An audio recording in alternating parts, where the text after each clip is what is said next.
Alam nyo ba, isa sa madalas pinagmumulan ng stress sa bagong mag-asawa ay kapag nakikitira sila sa mga in-laws.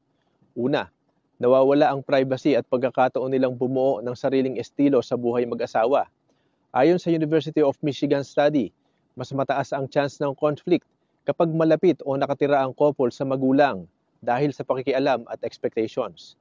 Ikalawa, nagiging malabo ang role boundaries. Sabi ng Philippine Journal of Psychology, kapag hindi malinaw ang hangganan ng pamilya, nagiging sanhi ito ng stress, away, at pakiramdam na walang kalayaan ang mag-asawa. At ikatlo, nade-delay ang independence. Ayon sa PSA, maraming bagong kasal ang nakikitira muna sa magulang dahil sa gastos. Pero, mas tumatagal bago sila matutong tumayo sa sariling paa. Kaya tandaan, walang masama sa pagtira muna sa in-laws, lalo na kung kinakailangan. Pero, dapat malinaw ang respeto, boundaries, at plano kung kailan magsisimula ang sariling tahanan. Dahil dapat, iiwan ng lalaki ang kanyang ama at ina at makikisama sa kanyang asawa at ang dalawa ay magiging isang laman.